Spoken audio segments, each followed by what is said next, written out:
Hey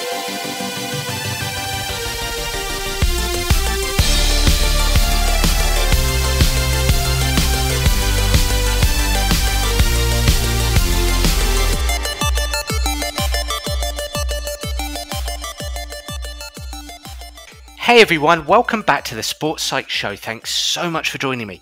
Today, I'm delighted to be speaking with Dr. Steve Ingham. Steve, welcome. Hey, how are we doing, Dan? You okay? Really good, really good.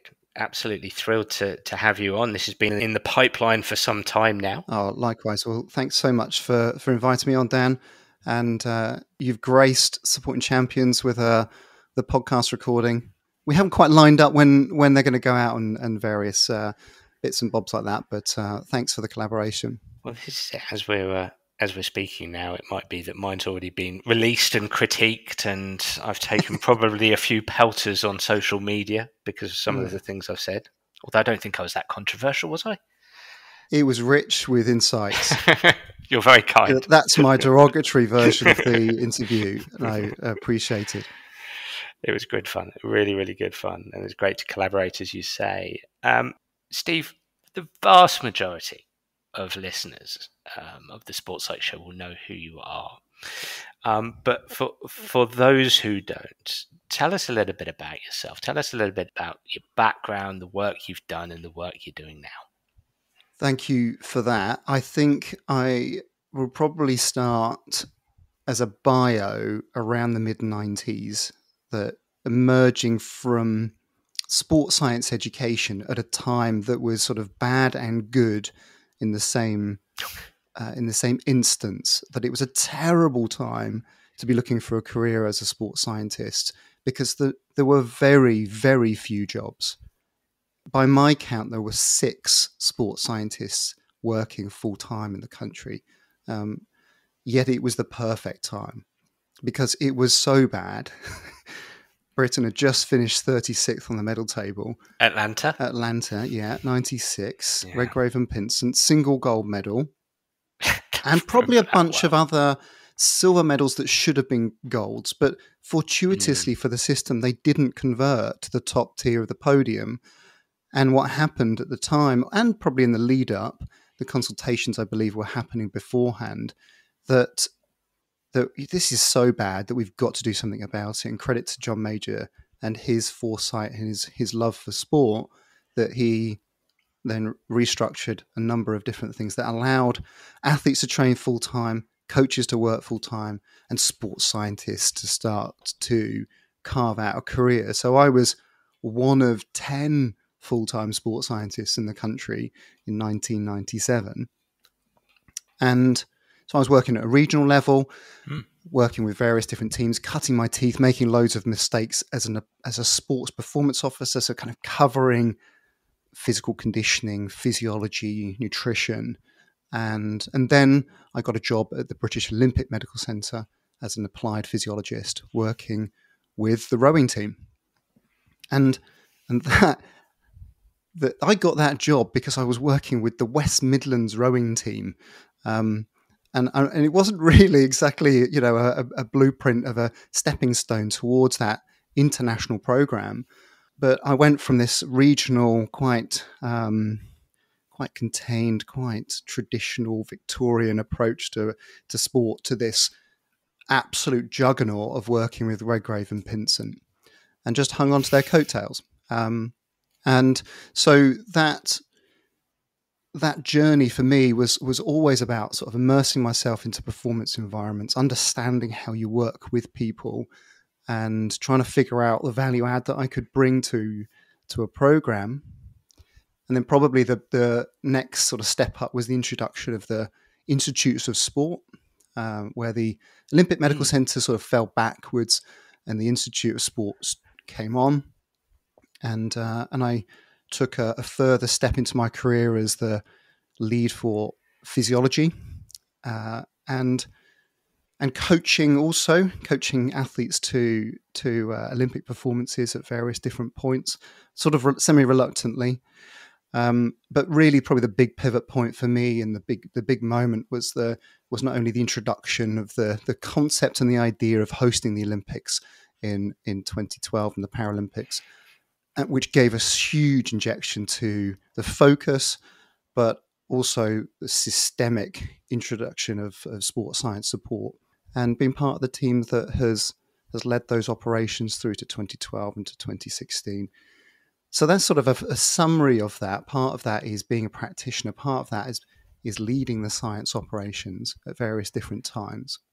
And then taking the plunge in 2016 to go solo, run my own consultancy that I do with my wife Rachel, and that we are now in the wild, working with businesses, working with sports, and still looking to try and keep a hand in there of developing practitioners. That's been actually the longest job I've held. So that's 7 years now. So 7 years into that consulting space. As listeners will have heard, you're a sports scientist, you're not a sports psychologist. I'd like to return actually back to the mid-90s, because this really interests me. I wrote down 2 words, blank slate, there as you were speaking, because these days there's so many talent pathways across just about all sports, Olympic sports, football teams, rugby teams, cricket teams in this country, baseball, basketball, etc., in the States, across the world, so many talent pathways. And certainly in the UK, I mean, you're speaking a lot to the UK, it's quite mature now. And so when we get invited in, when we as consultants get the opportunity to work in talent pathways, we're looking at trying to attempt to tweak things rather than start things off. That's not to suggest that there might not be opportunities out there to start things off, but we're often tweaking things, trying to make things better. But you were in the 90s as a sports scientist, as what sounded like a reasonably newly qualified sports scientist and one of few, were faced with a blank slate. You talked about getting involved with rowing there, the rowing team, Pinsent, Redgrave, Steve Redgrave, Matthew Pinsent, sporting icons. How scary was that, starting with a blank slate? What were you thinking? Did you have a vision for the future, for the role of sports science and the systemic process it could become? Or was it just survival and just trying to put something in place for some people?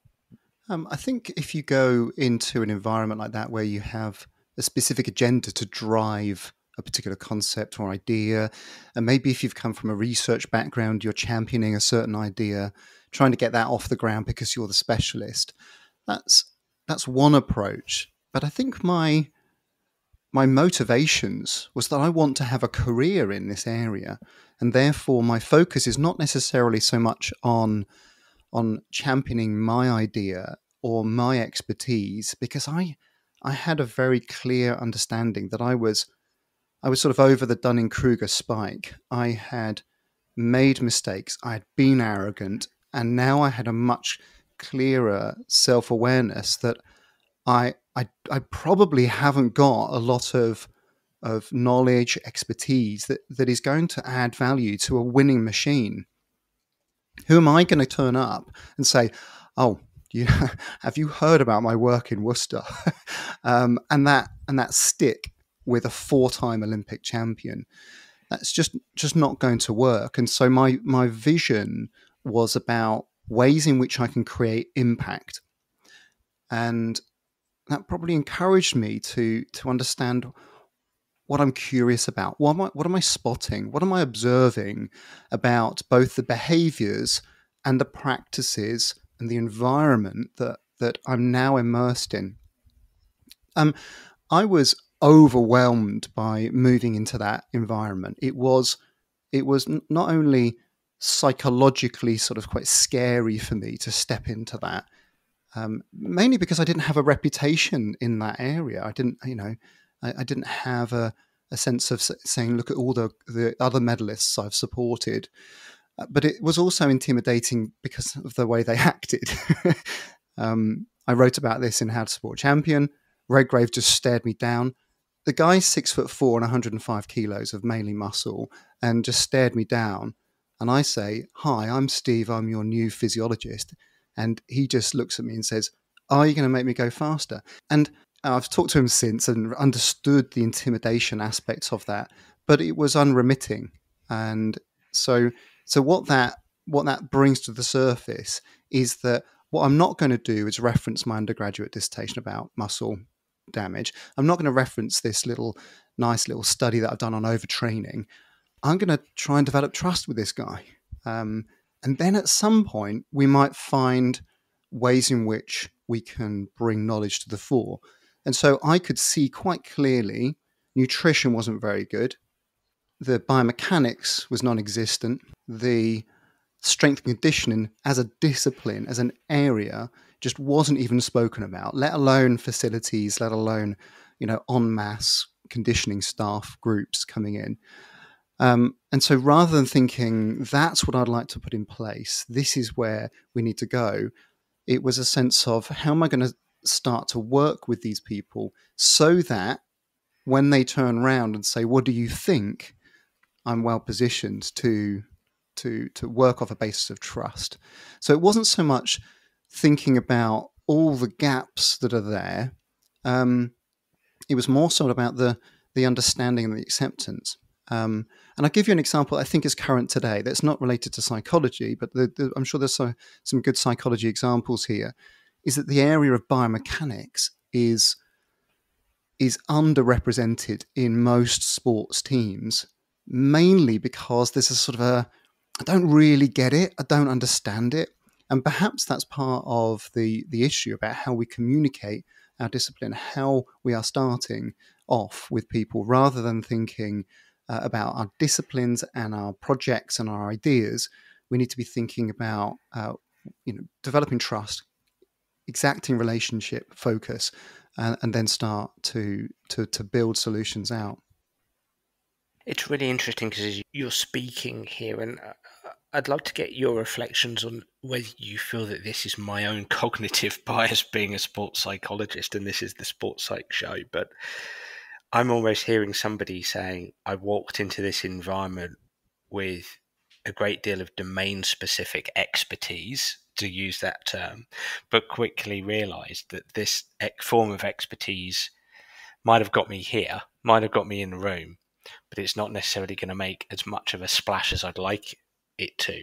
And so what I need to do now, and now we start to switch on the psych buttons here, observation, trust, essentially the interpersonal and the intrapersonal, the intrapersonal skills, having this colossal human being standing in front of you, one of the world's greatest sports competitors, looking you up and down. Intrapersonally, you've got to overcome a few nerves there, probably. So it's the interpersonal and the intrapersonal skills that envelope your domain-specific expertise. If you've got in the room, but now you've got to try and make a difference. That's what I'm, in very simple terms, hearing.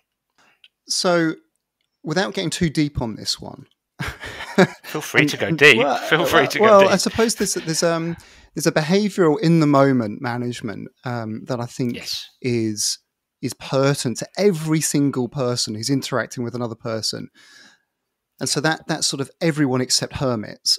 So that's critical as a skill set. Yet we are entrained through our educational processes to focus on self. How am I doing? How am I being judged? What are my results? What are my GCSEs or my SATs tell me? What's my grade point average? And I'm quantified, and that is a measure of my effectiveness. Yet you get into the big bad world and it's complex, it's dynamic, it's pressured. Your idea does not necessarily sail. Strangely, writing something on a script in a quiet exam hall is not predictive of work success. And so I was on the back foot probably educationally, and for a long time I lamented a poor school, going to a dodgy school, rough, tough, not coming out with anything, having to go back and relearn. And so for a long time, I was like, oh no, if I'd only just been given that kickstart educationally, if I'd got some A's first time, then I would have been further ahead and advancing. When actually going to, and this is going to sound really cliched as a school of hard knocks, going to a tough school that meant that I was every single moment of the day thinking, what's going to happen? What's happening in the room? Is this going to kick off now? Or is it actually going to be hilariously fun? Or interpersonal skill of judging, I've said something to that person, does that aggravate them now? Or does that mean that they're going to laugh or attack me? And so it was probably an entrained skill set and be thinking, how am I going to survive in this environment that was very transplantable into a high performance environment? Because immediately I'm thinking, how are you going to make me go faster? I'm not going to start dealing research papers on this person. And I'm going to think, how am I going to gain some acceptance? And that meant making sure I was up on time, making sure I was committed to their goals, making sure that I was on point in my preparation. And so some of those things you have to do in the moment, I think. Read the room, read the situation. But I actually went into that instance with Steve Redgrave prepared. So I'd contacted the previous person who'd held that post. And it's, what's it like working with them? I want to apply for this job. And to my surprise, that person told me, it's really limited. They don't listen. They should be doing this. They should be doing that. And yet they don't. And I just listened on the other end of the telephone thinking, how on earth am I going to go in and say, you should be doing this? Those 4 Olympic gold medals? You should be changing that and doing something different.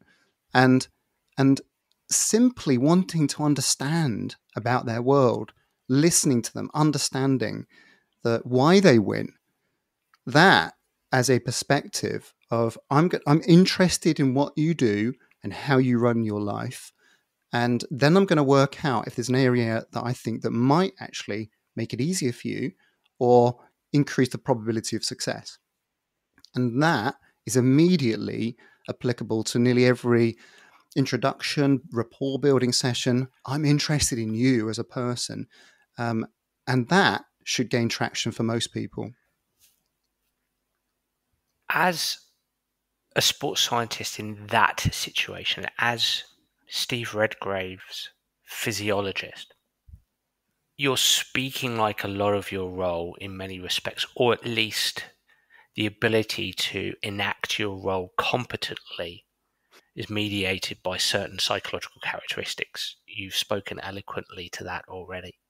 We're going to get on to talk about you as a leader and your thoughts on leadership and leading a team of sports scientists and sports psychologists. But in that individual role, with British Rowing, with Steve Redgrave, as a physiologist, were you still doing psychology in many respects? I get that you were utilizing psychological characteristics in order to establish relationship. But in order to use the data and to help him with nutrition and all the things that you were helping him with, this is the Sports Psych Show.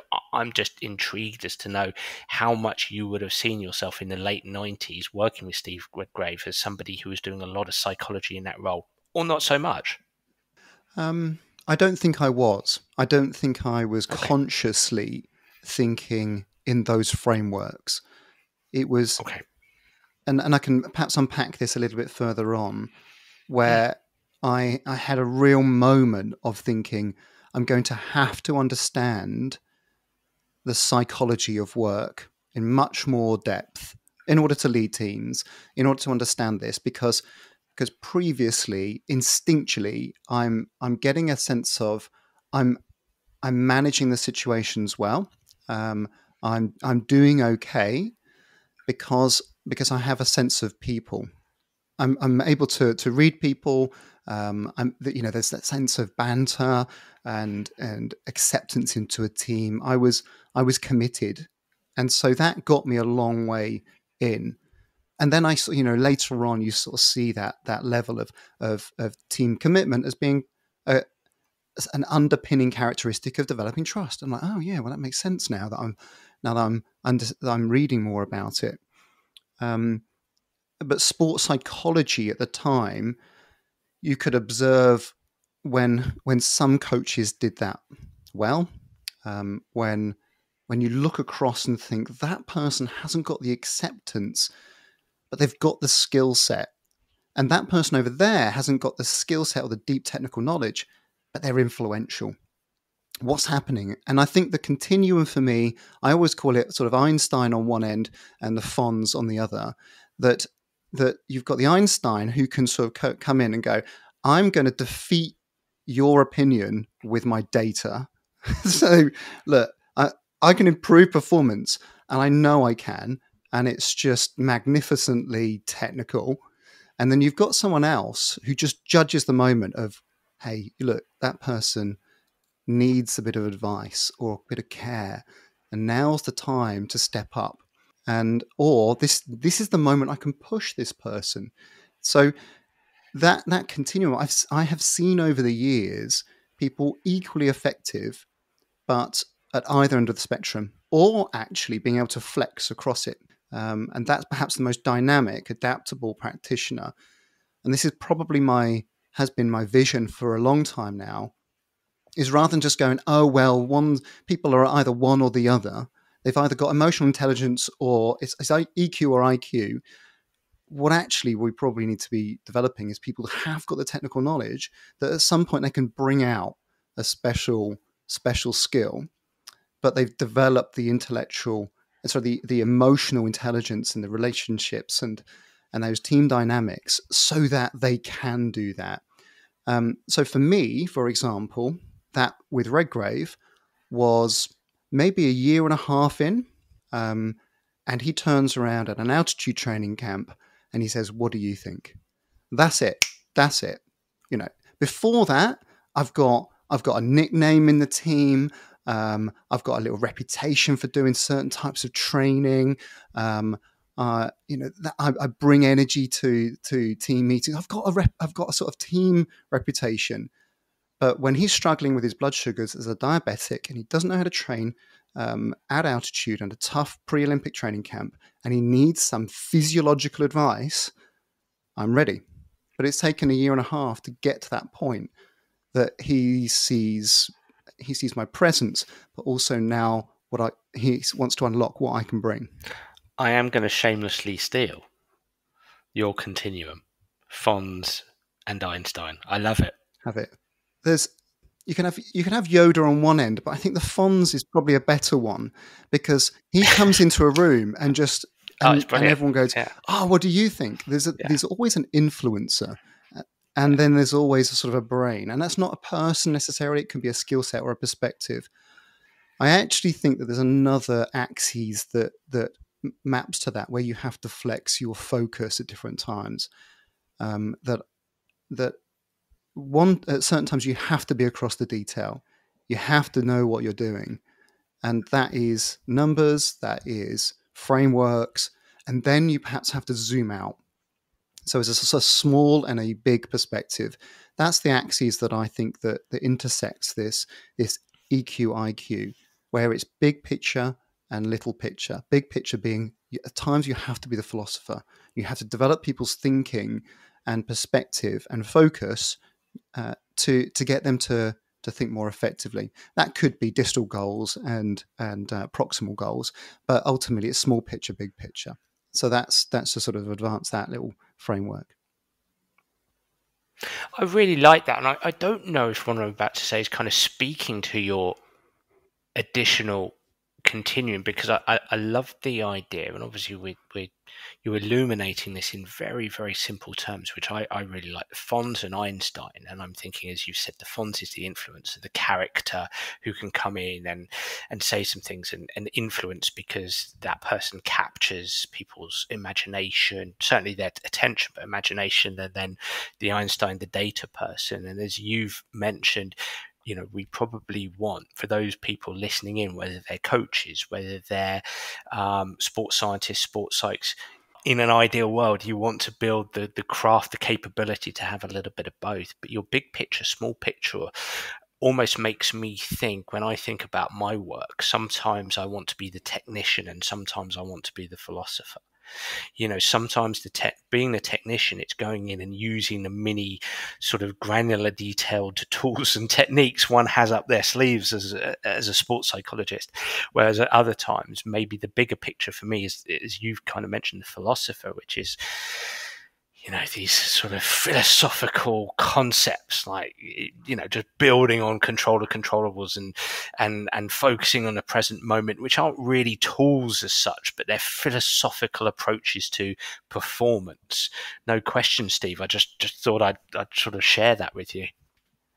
Well, to give you another example, and this is another rower, but later on, this was 4 years ago now, 2019, working with James Cracknell to help support him to try and win the boat race as a 46-year-old. So he was older than most of the guys' dads in the crew.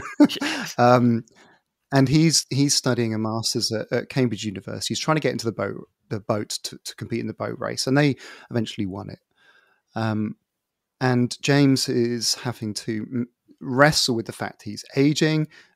He's been doing endurance sport for 10 plus years, ultra endurance sport. So he's sort of withered strength. He's got to train in a way that he doesn't know. He's never done this type of training before. So there's a psychological turbulence there for him. And part of my job was to innovate the physiology and the conditioning for him. But ultimately, at times, it was to get him out of the detail and think philosophically. So I could blast him with some data and get him focused on why logically he needs to do this type of thing and that type of thing. And that was helpful to get traction. But at other times, when he's super obsessed about a 1,500-meter split that he's got to hit, that's proof that his 5K is in good nick, and if he gets a good 5K ergo, then he's likely to get selection. He's getting right drawn into the specific details and winding himself up. Yes. My point is, okay, this is not a good physiological, psychological state. Your cortisol's probably higher than it needs to be. And so where am I going to go next? I'm not going to give him a nice pacing strategy to gnaw on that detail further. I'm going to say, why are you doing this? Why are you here? What happens if you don't win the boat race? What is the pursuit giving you? And then he starts to step back, purpose-driven. He wants to give inspiration to people that want to try. He's learning about a master's in evolutionary biology and psychology so that he might be able to better influence policy. And so he's seeing the bigger picture. And my duty and responsibility as a performance support for him is semi-psychological as a coach, but physiological too, in the sense that I've got to get him to a better place so that he's able to do his training, so he's able to perform. It's so interesting listening to you, because with my sports psychologist cap on, I'm reflecting as you're speaking on the experiences I have every day with the conversations I have with clients, and how something as simple as a goal setting process, and I've been blessed to work with lots of great sports scientists who will utilize data in a wonderful way and are willing to liaise with somebody like myself on how to speak to what you were just speaking about there. How do you handle that data? Because we can set some wonderful goals around that data, but as soon as you do, you potentially lock people into a certain narrative, don't you? As you were, James Cracknell there, well, okay, we're going to set these goals around the data and we want to hit these, and suddenly we can the person in front of us starts to engage in all or nothing thinking, black and white thinking, extreme thinking, and so on and so forth, and unhealthy ways of thinking, or what might be perceived as unhealthy ways of thinking. So it's really interesting listening to what you're saying, and I think this is where the relationship between the sports sciences and sports psychology mesh so wonderfully well, and where we as practitioners can work so closely together.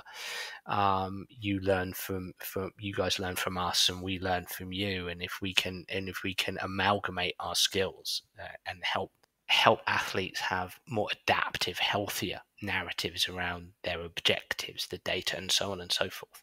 That feels like a wonderful direction to go in. Yeah, and I'd encourage the sport psychologists out there that to be thinking about different ways in which they can influence, and that could be the addition of data, and that could be that what they might need to do is collaborate with other disciplines who've perhaps got a little bit more of a grasp on the objective measures of performance, and so that they are able to influence in a different way, as opposed to perhaps, and please forgive me if I'm just making psychology up here, rather than sort of encouraging beliefs and reinforcing those so that they sit in somebody's brain, that actually you can show them the performance. You can turn that round. And so, forgive me for calling myself Fons or Einstein, but I'm not. But I'm on that particular axis. For James Cracknell at that time, he needed the Fons but purpose philosophical perspective. Probably for someone like Kelly Sotherton, heptathlete, that I actually coached her running in the lead up to the Beijing Olympics, that the trigger point for her was being Einstein and detail. I could turn around to her just before she goes to the Olympics and say, you are in the best shape ever. And here is the evidence that you are as fast as this sprinter. You could break your 400-meter PB. You are likely to improve your 200-meter PB. You're in the best shape you've ever been, objectively. And to her, I don't really need to sort of try and coax a belief. It's like, shoulders back, head up, amazing. Okay, there's authentic, grounded confidence that's legit. There's no sort of let's just hope for this. It's there, and I can assure her, and I'm going to protect that for you, and I'm going to make sure that between now and the holding camp and the Olympic Games, that only goes up. There's no chance of it going down for you. I'm going to protect that for you. So that's just to encourage people to think what other tools or other multidisciplinary team perspectives that people could utilize and corroborate with each other so that they're much more influential in situ. You've mentioned working within a multidisciplinary team there. You've mentioned the expansion of tools and techniques.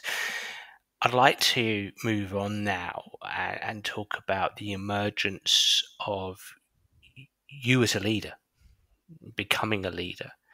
I mean, it sounds to me like the experiences you had there with those athletes that you've spoken about, the experiences you've had there within the environments that you were involved in, late 90s, early millennia, working within a team with others, those sound like crucial experiences in your development as a leader. Would that be fair to say?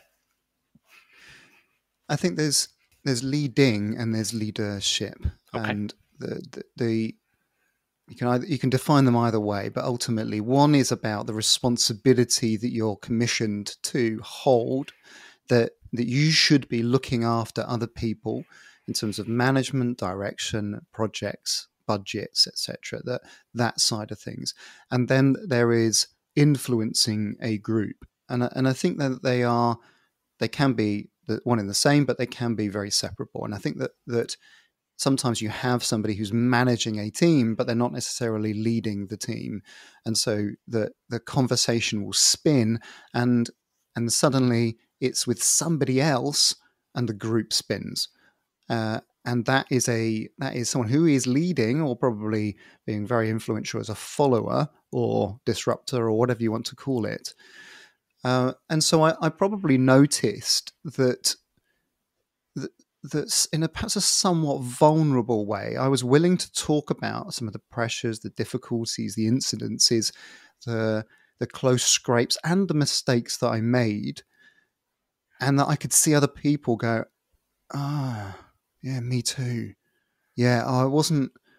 it's not that sort of superhuman, perfect practitioner that we probably all are encouraged to project.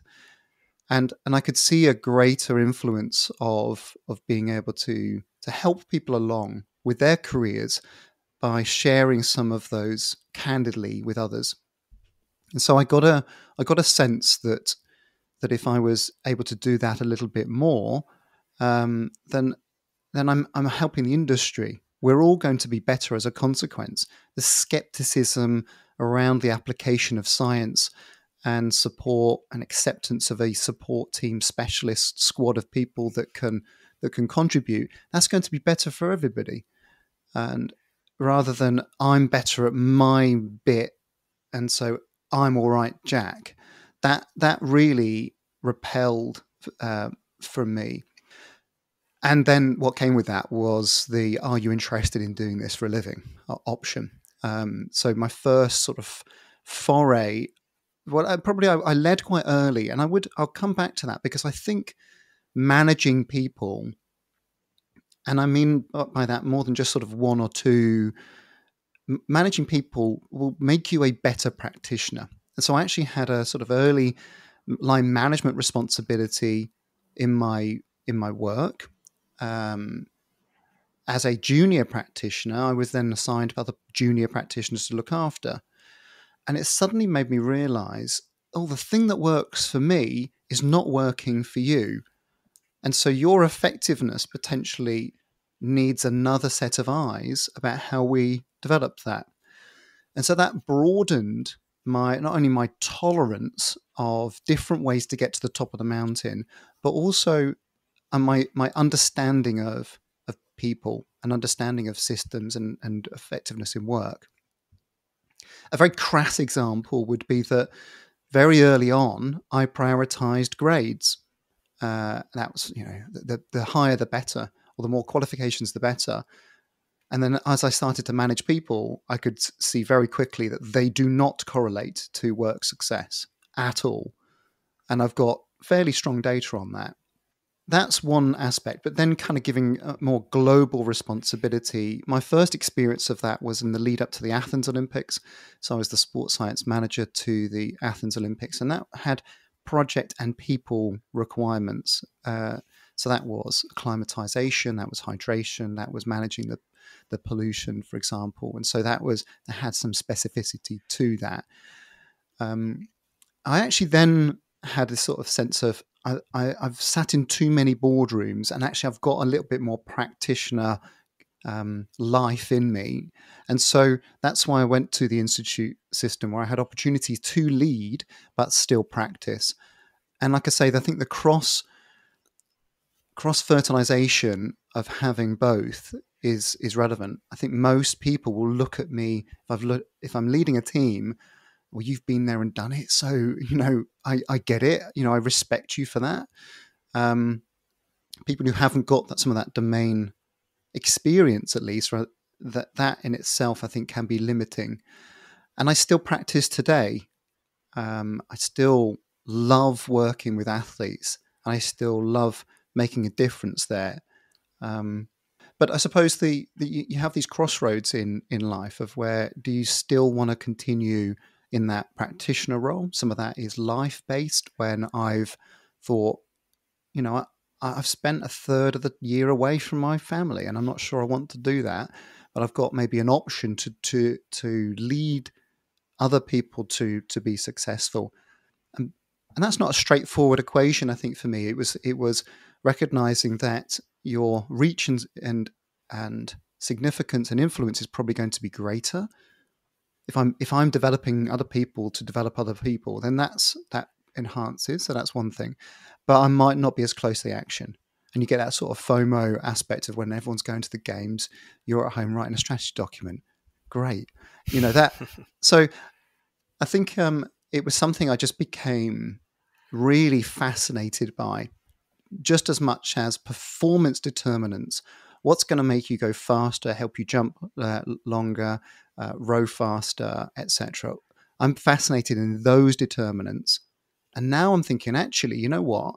If we can apply this thinking to how we work and our skill sets, And rather than just expecting people to sort of emerge who've got good emotional intelligence, or for us to train that, then how are we actually going to develop it? What are the characteristics of success? How do we encourage those? How do we look for those? How do we recruit those? How do we quantify what's good now for our teams? And how do we create a picture of the future of what a high performance practitioner needs to look like? You may have answered this in various ways over the last few minutes, but I want to hone in on something you said there. Leading others to be successful. How do you lead others to be successful? Have you got any specific philosophies on that? Have you got any specific principles?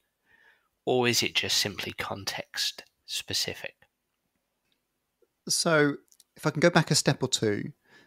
Yeah, please. That I think that, and I'm still moving and shaping this idea, Dan, but yeah, I think actually there's a lot that needs to be put onto the recruitment of staff and how you can engage them early on in the process of whether they can add value to your work. And so I think actually how you interview or how you assess, how you select staff is critical. And that is me being a little bit natural selection-y about this, in that if you've got better resources, if you've got somebody who is willing to adapt and develop themselves, then it's so much easier to help them become successful. When it becomes more combative about my opinion's better than your opinion, etc. And I still think that's a skill set, because I think that can enhance performance in itself of having conflicting views. But if you've got people that you can work with, that's going to help your leadership of others to be more effective. In terms of the types of things that you've got to unpack with people, I've got a bullet point list actually that I think condenses. This would be my determinants of performance approach. But I think if you are one-to-one with people, or if you're in a room and you're leading them, that my top tip would be to really just tune in and listen. What am I genuinely hearing here? And be in control of the pace of the conversation, to give you permission to be able to respond to things that you think you've heard. And I think at the very least that somebody knows that you are on it, and that you are attentive, and that you are listening, and that you value their thoughts. At the very least, that person is probably going to be working for you at a higher level. So that's a very simple thing I think that people can take away. That if you're there thinking, right, I've got an agenda as a leader, I've got objectives that I want you to do, and it's a one direction conversation, then that person's going to feel done to. It might be okay, it might be good, it might give them some clarity of understanding what they're doing.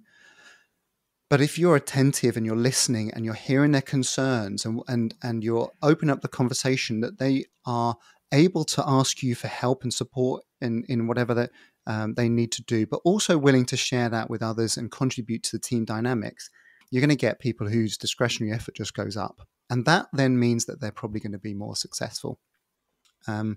And that's not to flog people and to up their workload and do more. It's that softer sense of, if they get in the car on the way home and they just think, I'm done with work, that's good, put the radio on, I don't care. Or whether they end up putting the radio on and just drifting off, thinking, I wonder if we could do this, I wonder if we could do that. And that excitement-based thought that they are actually invested in their work and they're contributing to the tribe. So that would be my simple tip. I've got a bullet pointed list of stuff that I think you have to attend to. I can go into if that's useful. Yeah, please. So I think people need clarity, goal clarity. That's number one, and that's born out of the experience that a lot of people don't actually genuinely know what they're doing in work. What am I here to do?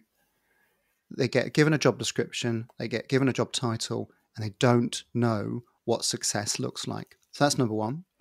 People need a hearty, thought through conversation and instruction about team norms.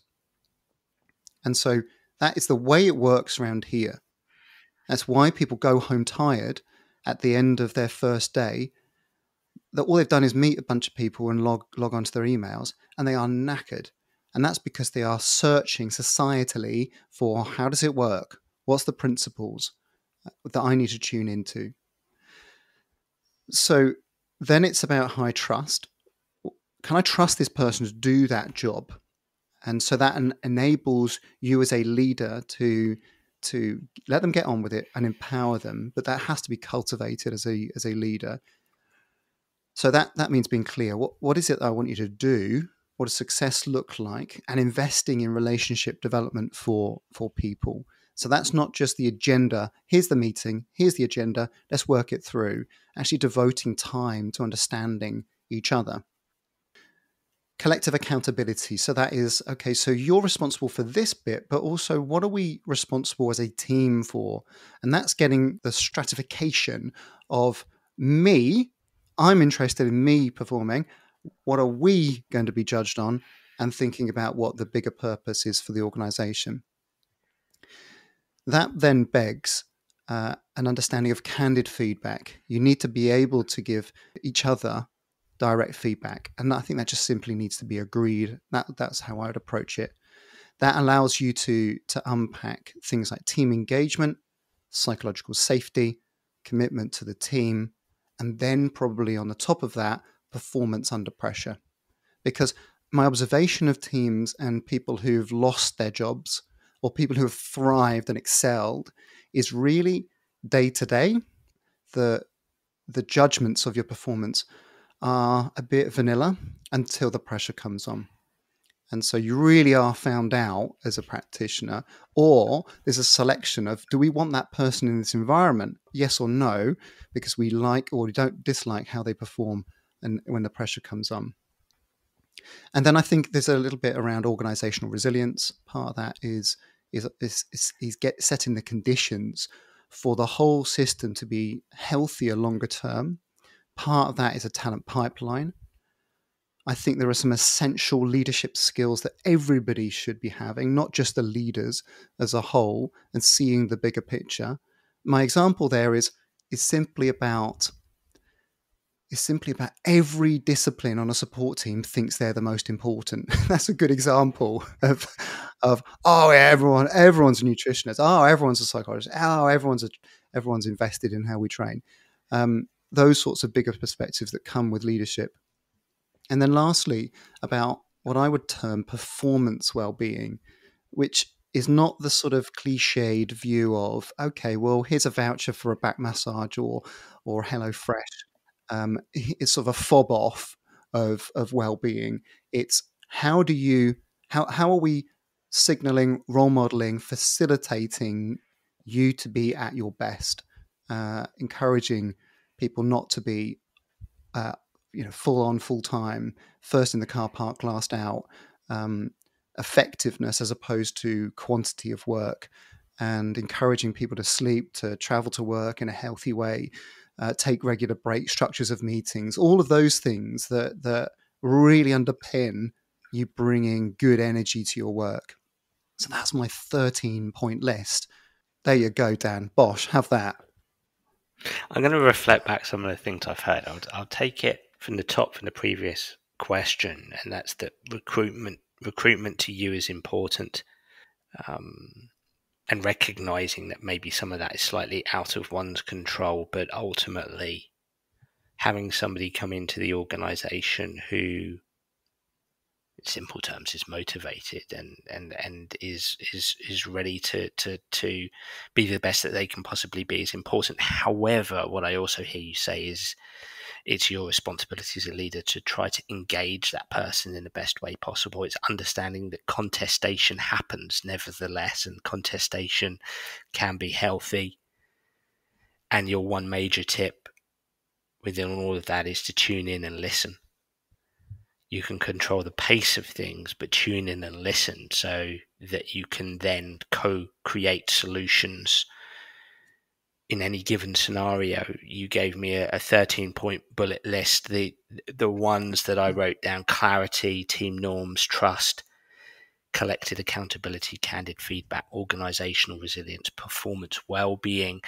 I'm interested to dive in a little bit into, you had a role, and please excuse me if I'm not getting this title correct. You can take us through what your actual leadership responsibility or role was with the English Institute of Sport. I think you were sort of head of performance science. As you were going through your bullet points, I was thinking about the challenge that you would have had. As you mentioned, in many respects, everybody in the room thinks that their domain in sport is the difference that makes the difference. I remember I used that strapline years ago, thinking sports psychology, it's the difference that makes the difference. The reality is the nutritionist in the room thinks that, the biomechanist thinks in the room, and it's all important. You know, what one learns over time with experience and a degree of humbleness is that everybody in the room is important. That must have been one of your biggest challenges at the English Institute of Sport, is to bring everybody together under the umbrella of science with so many different lenses of the world, so many different temperaments, the Fonzes and the Einsteins and everyone in between. And each of them potentially think, a broad brush statement, but potentially thinks that their domain is the difference that makes a difference. How did you deal with that, combat that? How did you lead through that? So if I tell you where this really started to crystallize as a motivation for my career, it was probably the start of what ultimately became Supporting Champions, and that was coming back from the Beijing Olympics. So this is 2008 for people. So fourth on the medal table for the Olympic team.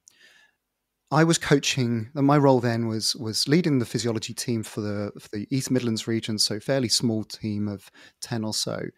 But equally, I was coaching Kelly Sotherton. And so I had a very unique perspective as a coach that illuminated my understanding as being a practitioner. And so fundamentally, coaching changed the way I was wanting to develop myself and others. And yet we came out of that extraordinarily successful games, and there was phone call after phone call about niggles, complaints, issues, staff member issues. And it was actually a really uncomfortable time for us as practitioners, because we had this sort of super blunt feedback about not good enough. And this came from performance directors, coaches, and athletes alike. And I think collectively it was a big breath in of thinking, okay, we got away with Beijing, but now we're going to London. And we are not going to accept anything less than the best.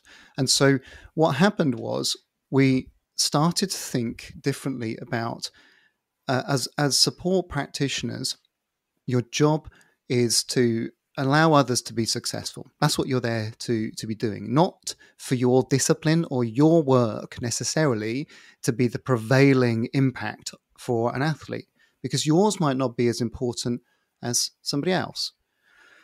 So if we expect them to be great on the start line, then they should expect the best from us. And so at the time, coincidentally, my wife, Rachel, she was studying occupational psychology at Nottingham, and I'm in this sort of hazy review of just like, whoa, what's going on? We need to think differently about staff development and so on. And she's saying, could you have a look over my essay on how teams form? And I'm like, kidding me, give it here. And I was borrowing and stealing this resource, and I was like, oh, there's this domain over here and she's learning about crisis management and how you debrief in pressure environments and what they learn from air traffic control and from ambulance workers. And I'm like, well, okay, there's a real performance industries out there that do this. And they do it because they do these things. They develop communication skills. They empower people to get involved in the broader system strategy because it engages people in their work. And then we started to talk to NASA and special services about how they curate these skills or how they look for them, and started to bring that into this system. And we asked, when we got this feedback, performance directors, household names, and we got this critical feedback, I asked a simple question: what is it you're looking for? What is it that you really need to support your athletes? And this phrase kept coming out, that time and time again, it was almost a bit of a sighing sort of huff of recognition. They said to us, they just get it. That's what we need. They just get it. And it was one of those simple sort of phrases of yeah, they just need to get it, don't they? Get it. and then we had to say, okay, what does that mean? And then when we forced the hand of people, what are you genuinely looking for? And this is relevant today. And Jamie Pringle and I have got a survey live at the moment that is trying to recapture those skills. But what we heard was character and attitude. We heard self-management. We heard team-working skills. Those were the top three things that we ended up having to go and think, okay, we need to look for those. We need to develop those. So there's a recruitment piece that I sort of mentioned. We're now actively testing team working in our recruitment processes. We're asking about character and attitude beyond the sort of superficial facade that you might hear at interview. So we're actually going to look for those characteristics. But how we encourage a workforce that are already probably a little bit infected by the intellectual pretentiousness of academia. Yep. We're getting together for professional development. We're applied practitioners. Our job is to enhance sport and athlete performance. And everyone's sat there criticizing, crossed arms, criticizing, as if it's some sort of academic conference, rather than constructive help and camaraderie and empathy with each other. And so, I mean, this is my technique of how I did it back then. I think there are other ways of doing this, but ultimately you've got to build that empathy with each other. And the way I started to do that, this is like I said, the disclaimers should be very clear. This is not necessarily a template, but it started people thinking. It was, okay, here's the technical agenda. Here's what we're going to cover. You're going to be thoroughly drenched in your physiology discipline at the time. But before we get going, here's a round of question of sport. Okay, 2 teams, off we go. Right. And there was laughter. There was fun. There were moments. There was silliness. There was bonding. And then I thought, okay, actually, all right. After lunch, I'll do another round. And then it became sort of my thing that I would sort of have this question of sport that warmed people up. Right. Okay, give me some feedback. Survey feedback, monkey. Survey monkey. Tell me what went well. And people said, I loved that bit. And in fact, actually, it allowed me a little bit more permission to ask that person that I feared to ask their advice. And so we had this sort of moment where people are driving home and they're thinking about each other rather than gnawing on physiological systems or data. And so that was then sort of trying to disseminate that and encourage that. When I was director of science, it was to be requiring of the leaders to be prioritizing team development much, much more so. And what we actually saw, if you were to take some sort of objective view, we actually saw the phone bill go up. That's when we used phones and everything. The phone bill went up, and I was called by the boss. Why's the phone bill going up?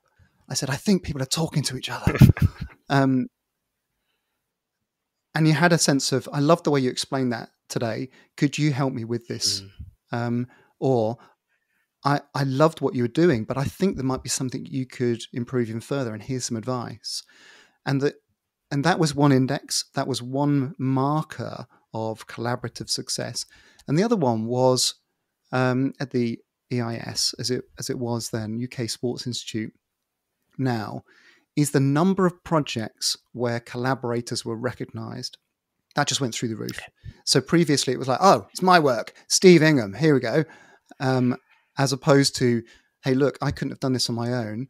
We drew ergonomics in, we drew psychologists in, we brought the shoulder specialist in, da da da da da da. And that, I think, at least indirectly, probably as a surrogate marker of trust, of bringing other people into projects that perhaps wouldn't have ordinarily been there. And then what you could just see is the quality of the work that relates to the collaborative effort, as opposed to, right, I've just done my bit and here it is and doesn't look shiny. So there's probably the sort of journey through it of where it started, the motivation of us thinking differently about people. But ultimately, then how do you get this started? And I think you have to, as a leader, prioritize time where you're investing in understanding each other. And that does not come from standing up and talking about a PowerPoint presentation of what you've done. It comes from talking about your past, your preferences, what motivates you, what you're like on a great day, and what you're not when you're not. So that's probably a little summary of that. It sounds to me like you did a lot of activities and put a lot of processes in place that de-served people working in silos and served collaboration. I think it was probably more empathy building first and foremost. I'm much more likely to listen to you, relate to you, not go straight into argument mode if I understand you a little bit better. I can think of one leader in the system back then that I genuinely did not like. their values, the way they behaved, what they proposed, all of it I thought was awful. But there's me going, right, I'm going to go into argument mode and combat with this person because they don't understand and they're not doing it right. When actually I listen a little bit to their background and what motivates them and take the time in the day to relate first and foremost, rather than to change your perspective of thinking, oh, okay, I've got to work with other people. So it's not necessarily about becoming multidisciplinary or interdisciplinary. It's actually just getting the relationship part first. If I understand that other leader that I don't chime with every day, I'm much more intuitive as to thinking, what is that person trying to achieve and why? And so I'm much better geared to working with them. Can I just ask a brief question about that? So there was somebody that you didn't like or see eye to eye with. So just because one experiences a greater sense of empathy, so I can see the world through their eyes. I might not be feeling what they're feeling, but I'm trying to stand in their shoes. Doesn't necessarily mean that's going to lead to a shift of attitude or a shift of behavior by either parties. So how do you feel that helped you? How do you feel that empathy in that situation specifically, or perhaps you might speak to another situation? What changed from there? Did you change? Did that person change? That's a great question.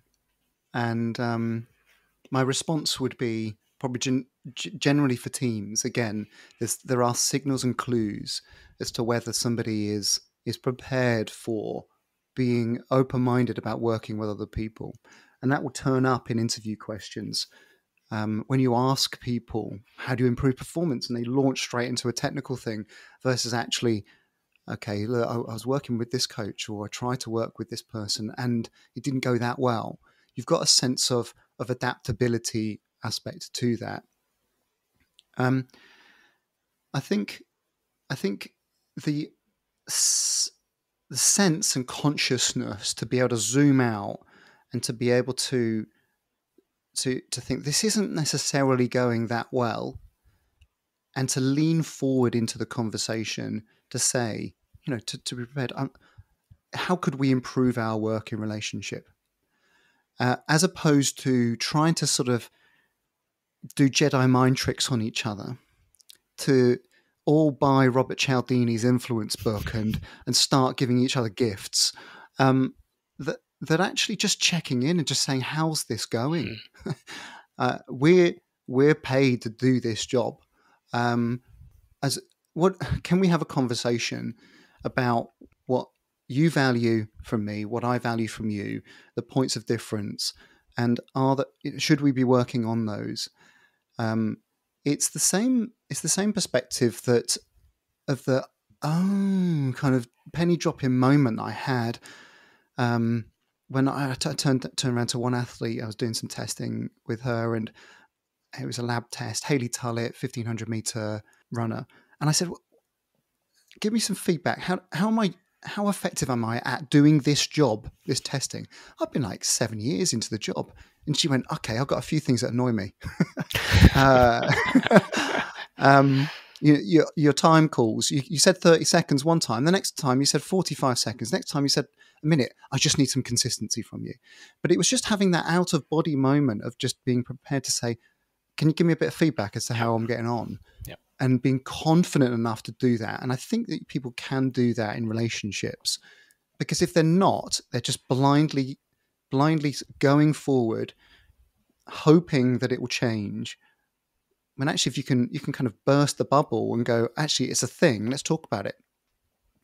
And I think that if I zoom out of all of the different performance environments I've been in, both business, both institutes of sports around the world, both professional teams, in education, the one of the things that I can see separates the best from the rest is the willingness to have the conversation. And that is about, how are we getting on? And let's talk about our own individual and collective performance. And that so many people just think, right, let's just keep going and hope it improves, rather than devoting time, which might seem like a luxury or an excess, but actually saves so much time and stress longer term, of let's have a conversation about how we're getting on, and let's perhaps bring somebody else in that can help us do that, that's an external, that means that we're not necessarily all just leading it separately. That to me is the thing that is, I look around and go, oh, you're not having the conversation, and I think that is holding you back. Time and time again, I think that's the differentiator. Your latest project, which has been going for some time now, Supporting Champions, which I believe you set up, as you said, in 2016, having left the EIS and gone out into the big bad world of consultancy. So tell us a little bit about Supporting Champions, its genesis, and I suppose the influences that you had from everything that you've spoken to us and shared with us up to 2016. Yeah, tell us a little bit about Supporting Champions. Well, it was born from the book How to Support Champion, and which we sort of dropped a few words and it became Supporting Champions. And okay. I've always had an entrepreneurial spirit, and that has probably been part of why I might have been able to innovate at different times in my career. I was selling key fobs at primary school to raise money for a badminton racket. I was selling homebrew at secondary school. Very, very good and very successful homebrew. Probably a little bit illegal, but there you go. There's some indices that I was there. 2012 was probably the point where I thought, actually, I do need a different challenge. I do need a different change. And I was thinking about it then. The challenge of leading the whole team, as the director of science, after 2012 was perhaps more of a compelling leadership challenge than leading it to 2012, because you don't need to motivate a team for a home Olympics, Paralympics. It was clear. You almost, in some ways, as a leader, you had to hold a few people back. so it didn't get too wound up. But sustaining performance, that lull after the home Olympics, was a valuable leadership lesson for me to drive and to develop. And so I was always thinking sort of beyond, from a personal growth point of view, from a freedom point of view, from a whole different set of perspectives. I wrote How to Support Champion in May 2016, and then I got probably a fair few inquiries to be able to go and speak to businesses about how did we lead support teams. So it wasn't necessarily just the sort of flashy gold medal. I won a gold medal in whatever sport. Here's my story. It was motivated by, okay, what were the systems behind those gold medals? And so that led to specifically the opportunities to consult with businesses, which from a personal growth point of view was absolutely fascinating. I think my maturity. I look back and I think, pre 2016, I just thought sport has got it sussed. The stuff we do in performance sport, everybody should be learning from it. And I look across at business and I think, okay, there's some pretty amazing people out there, and we need to learn what they're doing really well. A bit like Redgrave, why do you keep winning? But so that was the foundation of supporting champion, and it's a bit like me wanting to still continue to practice with performers, and I still do. But learning from business has made me more worldly, and it's fundamentally changed how I consult with sports too, because there's a sort of bubble of let's copy British cycling, or let's copy Miami Heat, or let's copy the All Blacks. And it's a microcosm, when actually what's happening over in innovation parks in Singapore could really inform what you're doing here. So I think there's that breadth and that perspective that really helps. I still work in sports, so mostly there's still bits of hands-on work with athletes and helping them train, but it's mostly consulting with the executive and the team. How does the team form? How do we get more from the team? How do they perform at a higher level? How do we ensure that their insights are valued, but they are prioritized? So there's team development as opposed to it being about specific practice. And I've still probably got this project about practitioner performance. And maybe I do too many things, Dan. Please, could you tell me if I do? That'd be really helpful as a counselling exercise. But there's still this mission that I see as fundamentally valuable, because I don't think education systems are changing particularly quickly to develop employable staff. It's almost, well, you sort that out afterwards, and an assumption that a work experience placement is going to sort it, or a lecture on vocational skills. I don't think it's adequate to equip a fundamental industry now. And so I still want to be a person who drives the agenda on that, about skills to be effective in work. And so we have a number of courses that people can take either when they're a student or when they graduate that is designed specifically to help them thrive in work. And so that's about learning what's it like in work. That's learning about developing those skills. It's learning and hearing about the sort of background of how we interview and what they need to satisfy to get across the line. And then when you're in work, how does that look? And I say small, but I think it's a growing trend actually that we're servicing and providing support to, is how do you consult? Because I think the world is changing relatively rapidly. It's not just flush with roles, full-time role, here it is, we get relocation expenses, you get a pension. Now, I think a lot of people have to take responsibility for their own income, and yet that is a savanna of difficulties that people have to tread. And we're trying to provide some guidance in that area, again, so that people can not just graduate and go and work in something they don't want to work in, but actually work in this industry, apply their trade, get paid for their knowledge, and so we're helping people consult. I've just come on board to athletenow.com, theathletenow.com, which is a directory and a marketplace for practitioners to sell their services. So I just buddied up with those guys recently, again to make it a bit easier for people to earn from what they know. So that's probably a fair summary. Like I say, we'll probably take on too many different projects of separate splinter businesses and all these bits and pieces. But the breadth is fascinating for me, and I think they all inform each other.